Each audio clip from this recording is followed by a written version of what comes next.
All right, Jeff, I will let you take it away with the developer board programs first. Okay, I hate to ask if it's recording. I don't see indication. It is, you got it. Okay, all right. I'll trust you. Well, hey everybody, thank you very much for inviting me in. My name is Jeff Scheel. I am one of Megan's colleagues in the RISC-V Foundation sort of, I'll say, core team, for lack of a better description of us, right? Those few that work 100% from the Linux Foundation on RISC-V all the time. Been working here for about 18 months, have about 30 years in the industry. Much of that, at least the last 20 of that, involved work in software ecosystem around platform enablement for other architectures. And so this topic today is one, as a technical program manager inside of RISC-V, is on my plate, and is also a topic that is near and dear to me as far as things that I love doing, things that I enjoy doing. So that is this program. I talked about this at Members Day. If you were in the room on Members Day, great. Thank you very much. Really appreciated you being there. We had a good discussion with a group of folks about developer boards. If you aren't, hopefully this will be something that will interest you, that we can collaborate on. And so my goal is to sort of give you an idea of what this program is about. Given that Megan's going to let us have as much time as we want, feel free to interrupt me. You can either do that by raising your hand in the meeting, or just interjecting, turning on your camera if you want to draw my attention. I'll also ask Megan to please play host and interrupt me, or do something as well if I miss somebody with a question here. So, all right, so let's start with, what is the developer boards program? It is, I would call it an outreach program. It is not really a committee in a sense of, or a task group or anything formal from that aspect. It is an effort run out of the CTO's discretion and out of his purview inside of RISC-V. And it's really out there to evangelize and promote RISC-V hardware. But the real goal is to also enable our software ecosystem. And that is a huge effort. If you've ever been involved in trying to do a board bring up and get all the software involved for these sorts of architectures, what one would traditionally call platform enablement, even in the context of what people typically just call Linux, is actually a huge world of, depending upon how you count, 20,000 packages, which you can argue is could be on the order of 30 to 40, if not more, thousand actual pieces of software by the time you get done, counting libraries and things independently. So it's a huge world, even in the open source world. And so what we're out doing is trying to promote this ecosystem. What I will say is building an ecosystem for any platform is sort of a multi-headed monster. It's a multi-dimensional problem. Not every sort of solution, like tools in a tool belt, fixes the problem that people are trying to do. Developer boards is one way to think about that, is the discrete hardware that you're going to give away to somebody to go do development on. Think Raspberry Pi type hardware, right? Because that's obviously a lot simpler than, say, trying to give away mainframes, or even whole server rack mount servers. Certainly you can do that, give away bigger boxes. It's just more expensive. It's harder for people to use them and consume them. Not everybody can do that. And so developer boards is one solution. The second solution, which is not quite as far along as far as these similar sort of outreach programs, is one that Wei Wu is intimately aware of, something called our labs program. In that program, we are out sort of making cloud resources, for lack of a better discussion, available to this sort of same target set of audiences. And somewhere between the two, you hope to cover the bulk of your ecosystem for software enablement here. So again, we are out trying to promote RISC-V as an architecture in one sense, but we're doing that by fostering goodwill out in this world. And I'll talk a little bit more about how that works, certainly as we go along, and why this can be such a powerful program as we go further. Hopefully, as folks who are knowledgeable in the industry and have worked in the industry, the importance of this is obvious, but it never hurts to completely explain this more. Like all good questions, the first question is, where do I find more information? What's going on? And really, this is a slide we can talk about for a long time. So the major place, if somebody were to say, how do I learn more about the Developer Boards program, you would simply go to this website off of the RISC-V website. You'd go up to the technical menu, you'd pull it down, and you'd see Dev Boards as one of the programs in there. That's really the website on the left.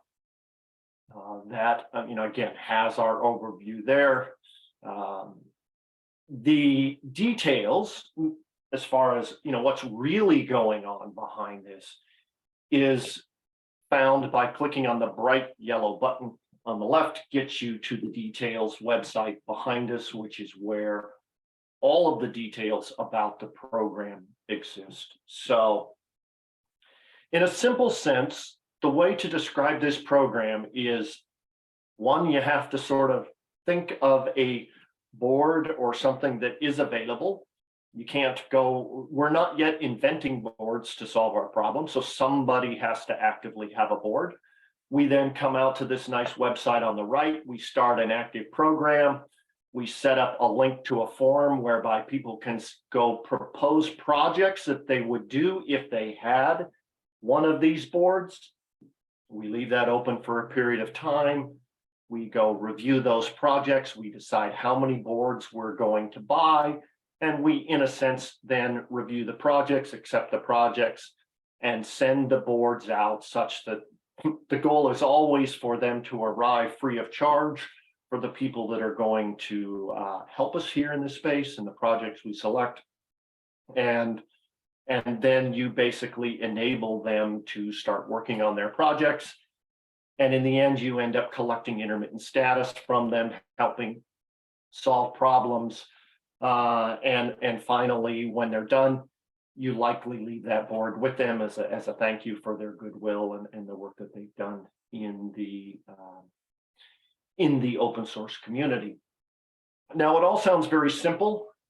There are a lot of details that get handled in there, such as how does one actually get a board from whoever the vendor is. I'll say, for example, Star5 in China to a developer in Pakistan, and do that for free. So there is sort of a supply chain and logistics problem one has to navigate and set up, and that has been a variety of the learning experience between when we started this well over 18 months ago to where we are now.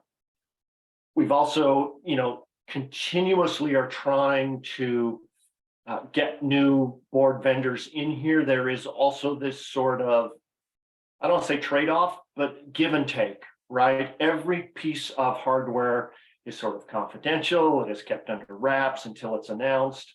And then immediately you want to try and get it out. And there is this trade-off of when people are willing to talk to you about what they're doing, and also when you want to buy those boards, et cetera. So there are a lot of logistics that go into running this program. We run a program meeting twice a month where we get together with all sorts of people around these boards, trying to keep the program running, make sure we're thinking about things the right way, solving the right use cases, et cetera. But the end result ultimately is then you have something to put up on this page as a program, and you keep it up to date. But it does not happen for free, and it is not easy when one starts to get started. But that, in a nutshell, is this developer board program. Take it, procure it, get it out to the ecosystem for their consumption. So I've got more slides. I'll go further, certainly. Any questions here sort of right up front before we go too far? Now that I've sort of set the goal and set down some of the basic logistics for you.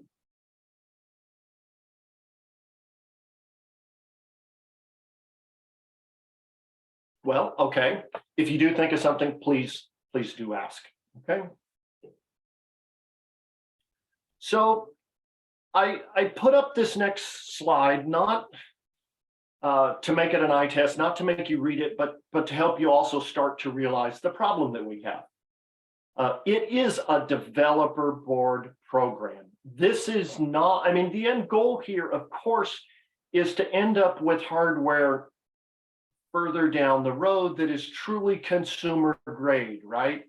If we think about how consumers want to be treated with their products, and we'll just say a Raspberry Pi-like product or a developer board like that, most consumers would not think of that as a developer board. They would think of that, I buy it, I should be able to go out, pull down my software, it should just work, and it's all there.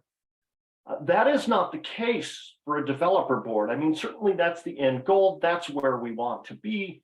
Developer boards is really about enabling that ecosystem to try and get you to that end case. And so we must, with a lot of these instances, enable things in a parts and pieces sort of environment. And so even when you get a board to a developer in whatever country they're in, and you get, the work has only just begun, which is you then have to bundle up everything you know about that board. That vendor who provided the board oftentimes has that. There's oftentimes more community things going on. And so you need to be able to sort of bundle that up, get that to them and say, here's your starting space and here's your starting place. If you're interested in the Debian operating system, here's where you find that. If you're working on Zephyr, if you're working on FreeBSD, here's where you get started and those pieces, because you have, you know, a whole ecosystem of software that these projects would be based on. And so sometimes it's easy to get lost in the fact of we want it to behave like a normal consumer board, yet at the same time, this is a developer board. We're trying to get these pieces going, and it's been a constant learning process for us, and we have to look at our projects very simply. But the end goal ultimately, like I said, is to get these final pieces of software just into their normal consumer places. But dev boards is certainly not about delivering commercial boards. It's about helping to ultimately get there. So hopefully that makes sense. The real bang for the buck here is in who can you reach, or what projects can you reach? And this list is always growing at all times. And the other thing I'll say is just because something's on the list doesn't imply support, doesn't mean it boots out of the box, doesn't mean it's being embraced and promoted. It's just an example of, with the boards we've already distributed, where is work being done? Where are we having a positive influence? And so there's a whole list of operating systems down the left. Many are derivatives of Linux, but they're not all Linux. There are you know, real-time operating systems. There are even a new and emerging, this ROS2, that is a robotics operating system that's under development. There are projects inside of many academic institutions. If yours is on this list, hopefully you know who the people are working on these things. If not, you know, feel free to reach out to me. I'm happy to make those introductions. And if, you know, now let's start talking about why I think this is an interesting discussion. If you have projects that you think might be interesting collaboration, I'm going to get to that on a subsequent slide, but I'm always looking to build this slide of which other universities are engaging here and doing projects. And then, of course, you know, it's one thing to have operating systems and their bundles. operating systems typically tend to get built on top of a whole bunch of communities that have been enabled, whether that's compilers, whether that's tool chains, whether that's bootloaders, firmware stacks, whatever that happens to be. When I can find communities specifically below the OS level, we certainly enable those, because communities are run by people. People go advocate for your platform and help you with your platform. And that is really where the truest sense of goodwill gets built in this sort of a program, is that you have somebody looking out for your platform inside of the RISC community, inside of the LLVM community, or you name it. And that is the place where the investment starts to make sense. If you have 200 boards that you put in somebody's hand and they are spending, we'll just say, a couple hours a week, that adds up to months worth of development at a developer rate. If I had to go buy that, pay for that, etc., that's money saved very quickly. One can start to do math very quickly that says, if each of these projects gives me a person month, 2 person months, 3 person months of effort a year because I put hardware in their hands, there is real tangible dollars one can back solve over the years that come back to say, what is your investment on $10,000 worth of hardware, or whatever that number is. And that is where the value, the highlights of this program ultimately end, is that you can tie back to these groups the activity that goes on organically because you put a board into that community. So that's the strength, that's the power, that's the vision. The same thing is true of the labs program that I mentioned at the beginning. By giving cloud access, you can enable that sort of thing. The difference is, in this case, somebody has a development need whereby having the board on their table, at their desk, in their office, wherever that may be, allows them to accomplish that, versus having something in the cloud, having something remotely accessible. It just varies. Some groups can, some groups can't live in either of those worlds. So questions on this page. This page tends to generate a little bit of discussion or interest, or have you ever, or what about this group sort of discussion. Any questions here? Comments here?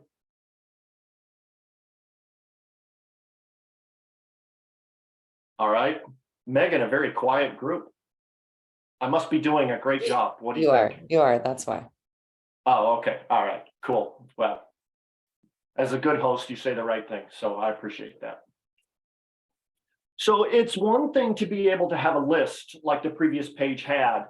What we've realized is you sort of need the Hall of Fame sorts of activities, where you can point to activities that have occurred in the world and say, this set of videos, for an example, down in the lower left, this set of videos is out there and available and was made with a board that came out of the Developer Boards program. Or one of my favorites, because I've been in industry long enough to need and have used a quick reference card, a one-pager of the mnemonics at the time of the printing of this document, a nice pretty PDF that gives us all of the assembler mnemonics there. Loved that one too. So these are all things where we can tie back to activities that came out of our Dev Boards program. And I envision the day, when this thing is so big that we're having to make the icons really small. Right now, we're grabbing more. We're taking a little more space than I'd like to, but this is the end goal. If I can get tangible activities out of this, that is an incredibly powerful thing to show executives, to show board members, etc. So that is my personal goal, is activities like this. Yes, I love the previous slide where you can list communities and what you've done, but when they're doing things for you organically and making those deliverables available, it has incredible power for the program. So let me talk about programs we have run, because I think this starts to get at the heart of the power of this program and ultimately why I'm here. And Megan referenced a discussion we had last night, which serendipitously, set the stage for this discussion as well. Which is, if I go down one more page, you can see we've actually run 6 different platforms that are in various stages. And if we back up, you see that 6 is done. Let's see, can I go back a page? There we go. 6 is done, 5 is done, 4 is done. So basically we've run 3 full programs and we have 3 in the pipeline that are being worked on. We started with the D1 All-Winner board out of China, a collaboration between All-Winner and Alibaba. That was the first program we ever ran about 18 months ago. And that was a learning experience. It was very valuable. Then about 3 to 4 months behind that, we did a very limited buy.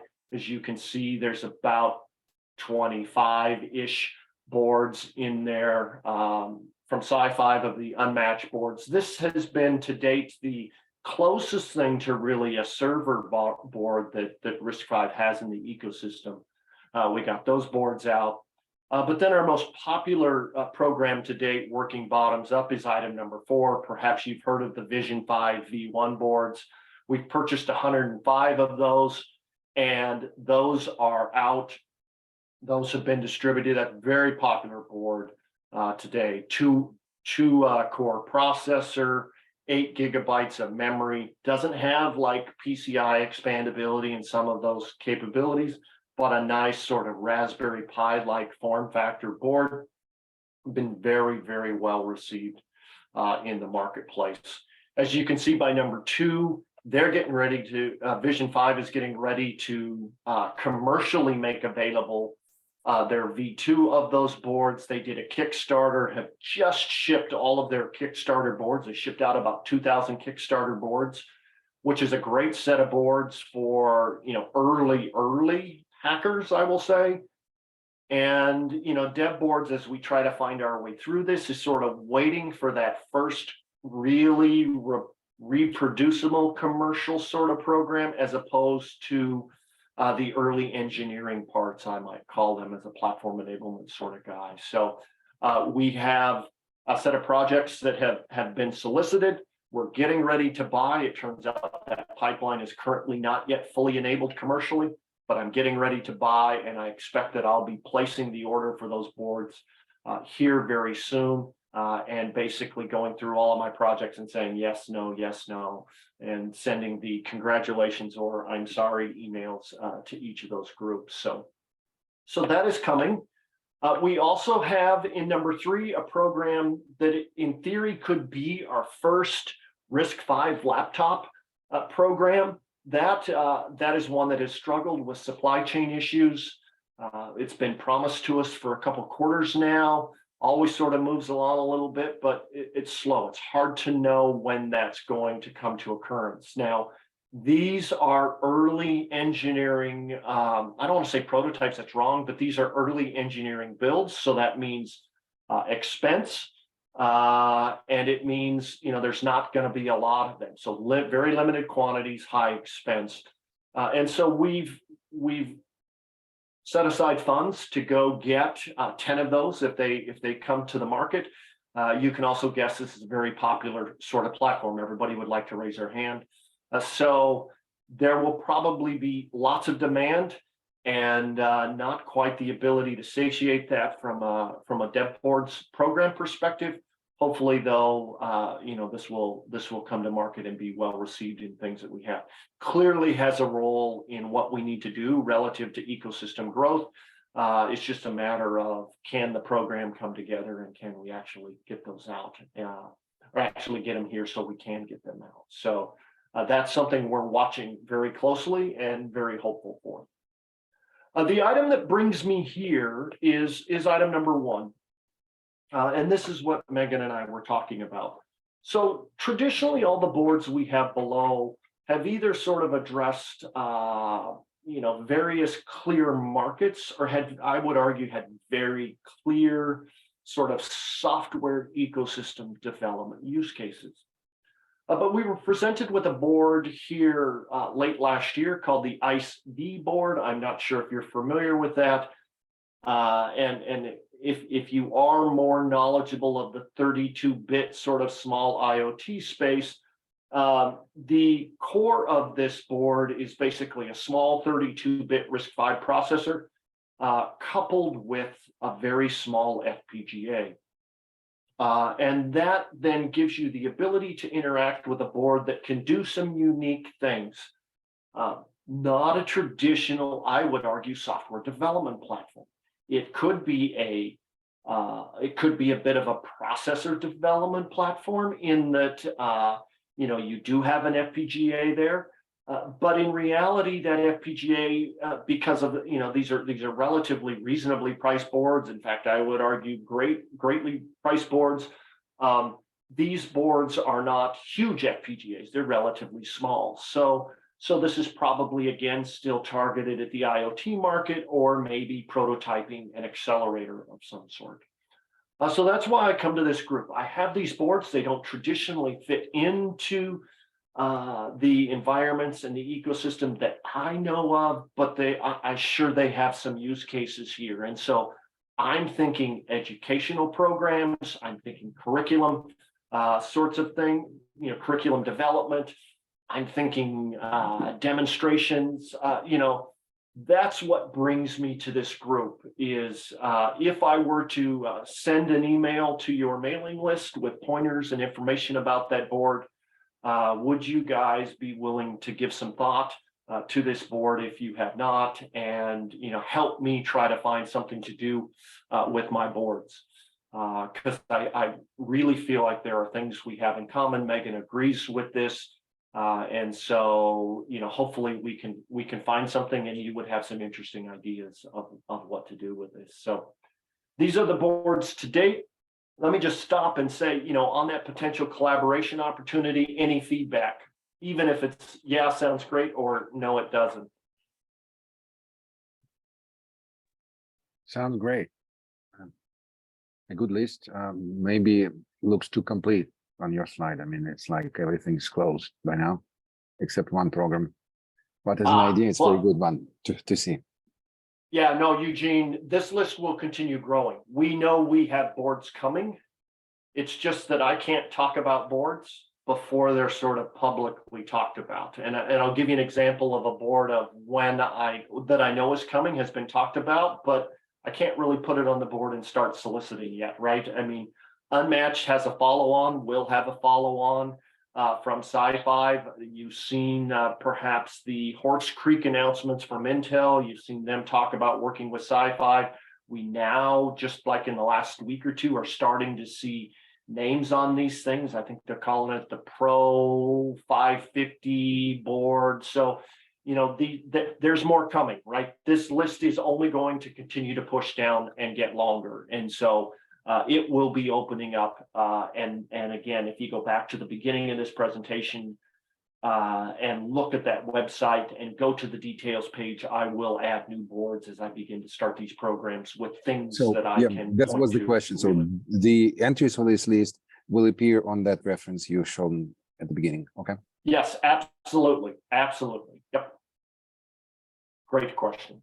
And there is room for collaboration now, right? Number one. So you are actively looking for projects. And that's one of the main reasons I wanted to bring Jeff on today is I know what I hear oftentimes from professors and students is, yeah, I can teach, but I need the actual hardware. I need access to the software. So I think that this program is going to allow not only professors, right? Because we're having people that aren't professors that are working on this. So maybe if you have a student or someone that's looking for a board, this is a great place to direct them to.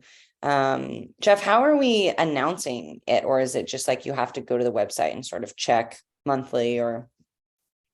So the answer, the simplest answer is just become aware of the website, look for the updates on a regular basis off of the web page. The longer answer is I've been working with our colleague Thea to try and announce new things and really work on the promotional side of this program, right? I mean, it's one of those things that is, a great program, but the visibility is not as big as we need to. And so blog entries off or blogging off of RISC-V and those sorts of activities are things I'm trying to work on with Thea and others as to how we announce these new items.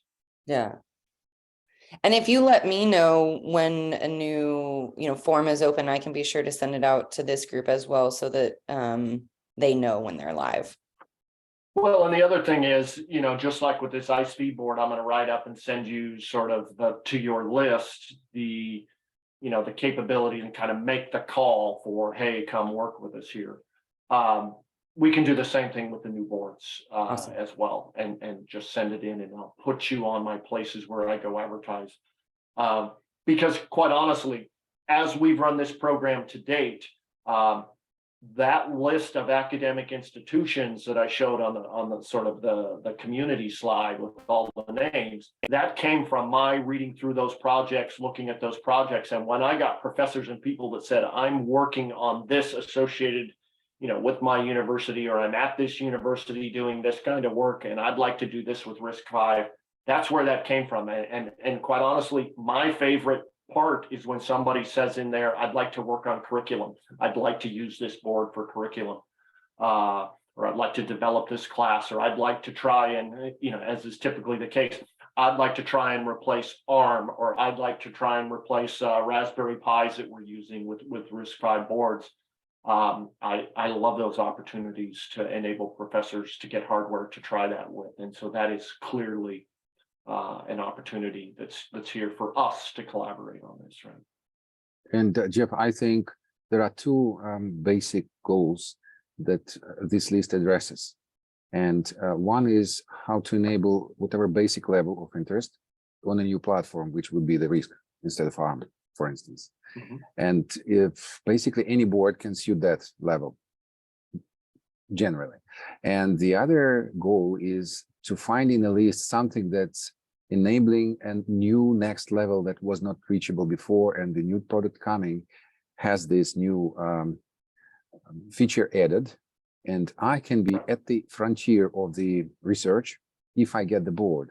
So I think in that second case, the best answer is contact Jeff to ask which board at which frontier task is best, right? Yeah, and I have two thoughts on that. One, the current set of boards you have are really, I don't want to say lagging because that sounds negative, but the technology, as an example, none of these boards to date have the vector extension 1.0, which was ratified in December of 2021. None of these boards have the bit manipulation capability ratified in the same timeframe. None of them yet have this. The next round of boards, the boards I'm waiting for, the Pro 550 from Sci-Fi with the Horse Creek SoC, that will have that. And that has been one of the discussions we've been having inside of our program committee is how do we need to think about boards, meaning what are the use cases? And then, when you start defining the use cases, you start to realize, just as you said, the features, the capabilities become incredibly important for this in certain aspects. This has vector 1.0, this has bit minute 1.0, this has 57-bit virtual addressing, et cetera, right? And so those are the items I think we're going to highlight more and more as we get new products out there and new items out there. So yeah, that's exactly what I mean. So you are the source of the highlights. Yeah. I will, well, I am not the source of the highlights, but I will have to become that, which, may doom us all, but I'll try my bestest. I do think, the other point with this, and this is why I like FPGAs, and this is where I think the strength of RISC-V in its future really begins, which is, it will in the long run not be enough for RISC-V to simply be an open ISA without open implementations available, solving real problems. I mean, and the comparisons with Linux always are sometimes overused. But what happened when we had open source software? We had people then starting to build frameworks and starting to build pieces that played together and did unique things in ways where people could innovate on top of common foundations. The same thing's going to occur in the hardware side. And so I really think that sometimes when we talk about hackathons, we talk about hackathons in a 1980s sort of way, at the risk of showing my age, show up and let's write code here.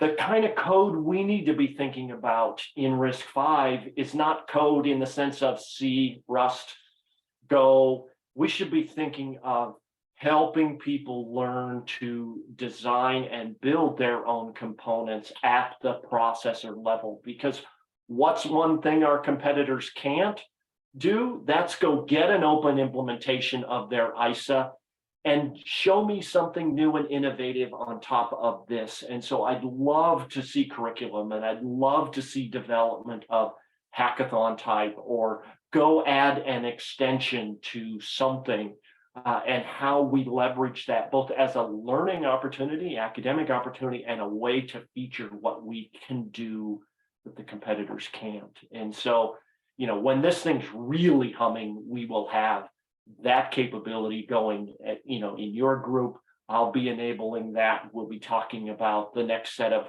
features that are coming out of our ecosystem because people understand how to do that, right? So that's, when Jeff's thinking big, having his 4th shot of espresso in the morning, those are the sorts of things that make me hopeful for what we're all trying to do. So, okay, excellent. Any other questions before I move on? I don't have a lot left here, so I was just going to say, are there presentations or something that we can see what people have already been using it for? And is there any curriculum that's been developed out of this that maybe we can have them come in and talk about it? Boy, I could go, Megan, you and I could go work on that and reach out and retouch all those people that are working on curriculum and how far they got. Some of them make progress at different rates. Some of them get started and run into politics in their environment. You're familiar with some of these stories, but we could go see. And, as you and I have tried to collaborate, as I found those people, I've tried to also make sure they're at least aware of the activities going on over here. But yeah, let's take that as a to-do, and let's go crawl through that and see what we can find. Okay. All right. Moving on then. We've already been here. How can you engage? And this is really starting to wrap up things and sort of reiterate the point that perhaps Eugene made most finally. We are going to be off of that developer board program, or off of the developer board program details down here on the right. We are going to be adding more and more boards all the time. If you have an idea for a project, you can go apply for a developer board per the second bullet by looking at what's out there. If you have a good way to do it, just go find that board, go find the yellow apply button, click on that. That'll get you into a form, answer a few questions. What's your project? What does it have to do with open source? Where would I ship it, et cetera? It's probably longer than you might like, but trust me, the information in there has now been refined to the point where it helps me run the program. So go apply. As a good friend of mine always says, what part of free don't you understand? Recognize I may ask you for a lot of information because I'm going to give you something for free. So don't let that be lost on you in the process, right? If you're successful, you got something for free in the end. But on the other hand, back up to the top, if we have, a program that you'd like to see, perhaps you've seen a RISC-V board and said, this would be really great for, and I'm just going to make this up because it's sort of within the context. With this board, we could go develop this type of curriculum if only we, had this support from RISC-V. Hey, that's what Megan and I are here for. We are here to help the academic world be successful with RISC-V, and I, can be thought of as the board guy. I kind of like that pun. We could build a program, and I am open to these similar to the RISC-V, sort of environment. In that case, we found the hardware and said, hey, that might be good here. you could show up and sort of give us that bigger picture, and we'd be absolutely thrilled with those ideas. On the other hand, if you just have boards you're seeing you think would be interesting, and you might have students, sort of as Megan had, either way, hey, checking with me to say, have you thought about a program on this piece of hardware? That also is helpful. So that I think you're either going to sort of help me with program ideas, or you're going to go be a consumer and go do dev boards. And if you want to try and blend those two, I'm certainly up for that as well. So that is all I have.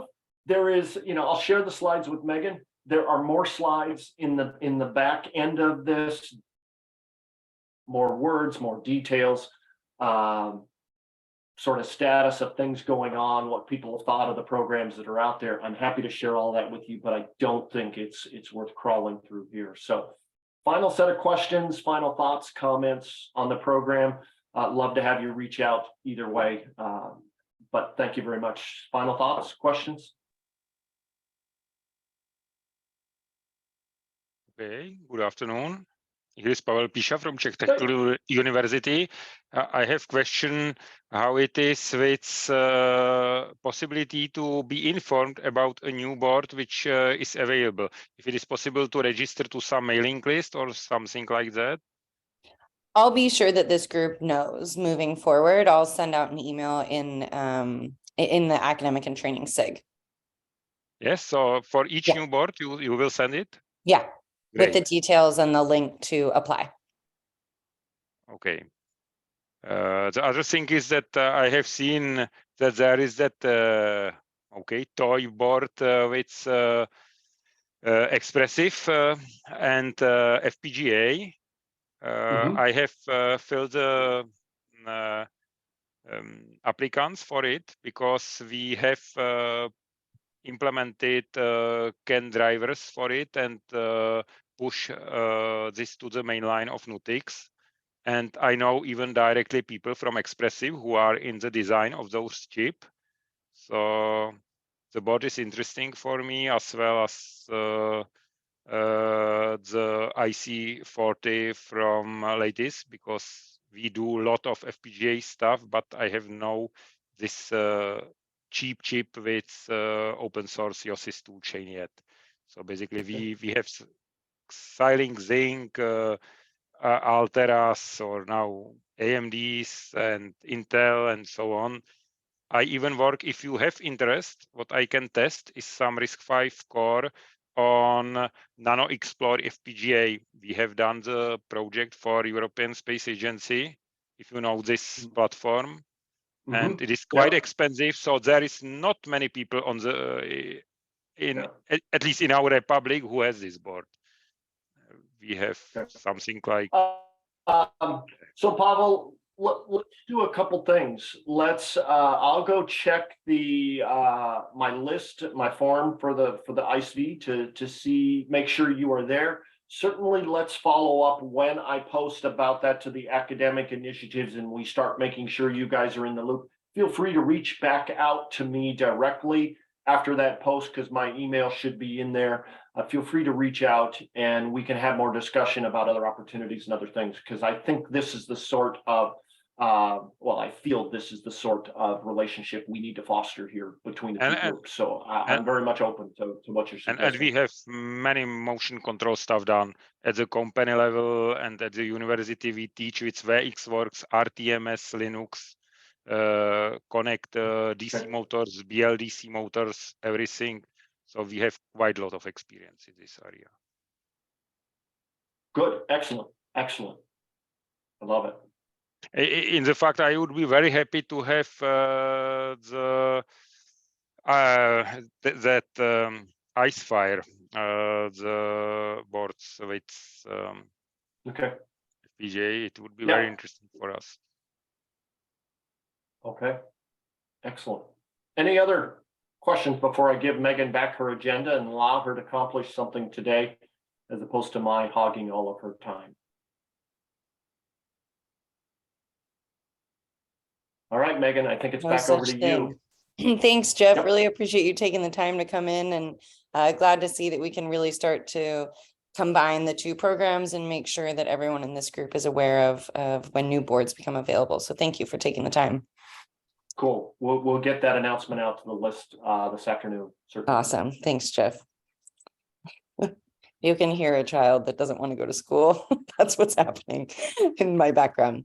So the other thing I wanted to talk about today, that we don't have time for a lot of the topics, but is the mentorship program. So I'll go ahead and share my screen and show you a bit more about that.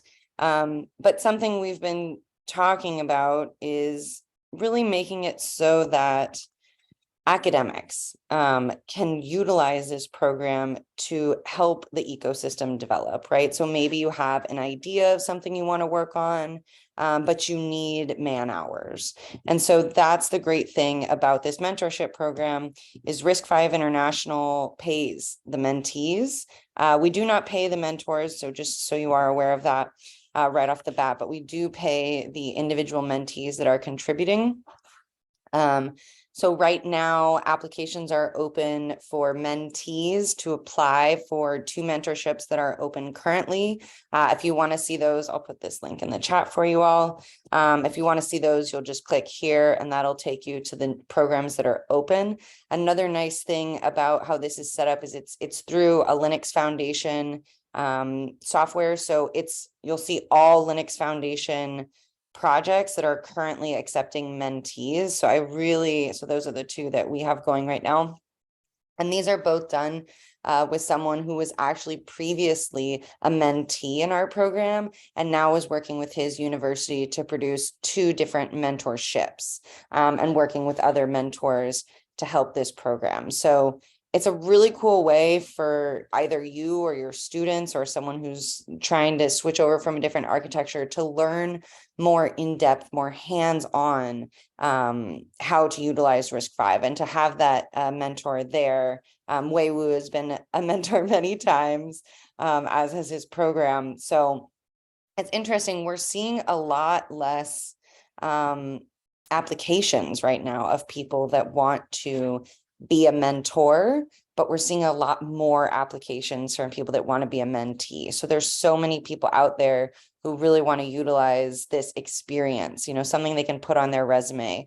We actually just finished our first ever mentorship showcase, which I'll also put the link in the chat in a minute here, that allowed students to talk about the project that they worked on, what the experience was like for them.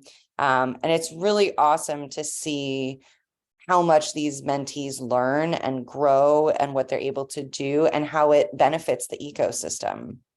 So it's a program that we really want to expand on. So the session that I'm accepting mentors for right now is the summer 2023 session. So you can see here that you can submit your project now. So essentially, I just need information on what you want to do, what the goals are, etc. And then we go through that list. Jeff and I actually go through that list and decide what projects we think will have the biggest impact on the ecosystem. And I have funds to do a lot more of these this year than I have in the past. So I'm really hoping we can get more projects, and especially if we can get them from universities. Even if your university wants to use this as an opportunity to create a course, right, that is then open source and any professor can use. I mean, yes, let's do it. I'm sure you have ideas. And it does take time, right? I mean, Wei can probably talk about the amount of time that he put into as an actual mentor, but I think the outcome of it is so much more, and it's what's going to help the community grow at a much faster rate. So I'll pause there so I can get these links for you all, but any initial questions? Man, just like Jeff, I'm killing it with my presentation. So just a little bit more about what the mentorship program is like. So a mentee does it, it's a 3-month program and they can work anywhere from 20 to 30 hours a week. And that's sort of work that they're doing on their own. I mean, usually the mentor and the mentee are in different countries, so they work asynchronous. all over things like Slack and things like that. But do have a look at some of the projects that are available right now. The other thing I'm going to get you right now is the Mentorship Showcase, which I believe we had 7 talks from people that did presentations this year. So you can just sort of get an understanding of what kind of projects they're doing and the impact that's having on their career. So that's a great opportunity. And again, we do pay the mentee. What I've been trying to do, because we're having so many students apply to these, is I'm actually doing the first, so the mentor, sorry, I hate that the words are so similar. The mentor selects 3 individuals, first, second, and third choice. And then the first choice we offer first. If they say yes, they get the paid amount, and that paid amount for stipend for the 3-month period depends on where they live. And I can send you the link for the amounts of money, but it's anywhere between $3,000 to $6,600. And so they receive those funds from RISC-V International. I deal with all the paperwork. So all you need to do is do the program. So it's a really great way for you to get to educate people and, you know, build off of the ecosystem. Okay. Any other questions about that program? Does anyone have any ideas? Because I'm just really hoping we can get some more projects into here, because there's so many people who are interested and I have the funds to do it. So. Right, Megan, just to break the silence. Yeah, thank you. I'm You're so sure good at it's that, kind of difficult to push through. So I think the list of the mentorship ideas is good. And I mean, I'm not sure if anyone practiced it or experienced in the real situation, but I see that it's damn difficult to get the company's experts or some other experts going the mentor role. Mm-hmm. Not because they don't want to. Some of them might be skeptical about their abilities, but in many cases they're quite advanced and they could, but they have so many things to do at the job. So dedicating half time, really, because it's like 20 hours a week is at least. I don't, so the mentor. It's considerable amount of time, right? Yeah. The mentor, Wade, do you have any idea how many hours you worked when you were a mentor? Yeah, so it depends the specific projects or the skills that the mentee have. Basically, as a mentor, we will spend about 10 hours a month, and most 20 hours a month, roughly in the range of 10 and 20 hours. Yeah, so it's not, so it is a time commitment, but it's not as huge. And that's why I think what I'm going for is academics who maybe have things that they've seen they wanted to work on or projects, because it is very hard to get, you know, the engineers at some of the big companies to have time to do this. Although that is my goal, that eventually, you know, the companies see that what they should be doing is giving their employees, you know, 10 to 30 hours a month to work on things like this, because that's what's really going to build everything so much faster, right? You know, if only 5 people know how to do something, but then they can teach, you know, 3 people who can then go on to teach hundreds of other people, you know, everything's going to grow a lot faster. So that's really one of the goals from this program in my eyes. Yeah, it's clearly so. My point is it's difficult to take that amount of time. Even smaller, yeah, I understand. It's like 20 per month, not per week. Yeah. It's better, like 4 times better. Still be difficult. So that's probably the main barrier. Yeah. Except the other could be the language barrier, because we are talking about the worldwide, actually, worldwide effort. So exactly. It might be that some people consider the language barrier as the important one for them to be able to help across the board. So 2 reasons for me that really make the difficulty. Yeah. What's the statistic of the previous run? How many mentees, how many mentors? What's the distribution? Are they academia members or they are the professionals who work like for Sci-5? Yeah, I would say the mentors are a mix of academic and industry. And I think last year we had 16 mentees and 11 mentors. So many of them just did one-to-one. I just started mid-year thinking, okay, I changed the program a whole lot because originally we were asking mentees to work 40 hours a week. And like, that's just too much, if they're going to school as well. So I've reduced that to 20 to 30 hours. So I think we'll see less people dropping off. I probably had 3 students that had to pull out last year due to issues in their own lives or school. And most of the people that are applying are in Asia. I'd say about 80 of the people that apply are in Asia. So we really want to expand that into other regions. For mentors or for mentees part? Mentees. Oh, okay. Yeah. Good. Yeah. Oh, thanks, Jeff. Yeah, thank you. I know, and I'll be sure to put those in the email wrap up that I send out with this recording. And we've hit our time, so I will discuss at the next meeting some of the other topics I wanted to talk about, which are resources that we offer here at RISC-V International. Next meeting, I will be in Disneyland, so I have a speaker coming in to talk with you all, and I'll have someone on our team coming to help record and just make sure everything runs smoothly. For Just Disneyland, make I don't sure ask, you- are you the participant or the presenter? But it's not the really Yeah, context of it. I'm actually at breakfast with Goofy at that time, so We want pictures. I know everyone on my team loves my son more than me.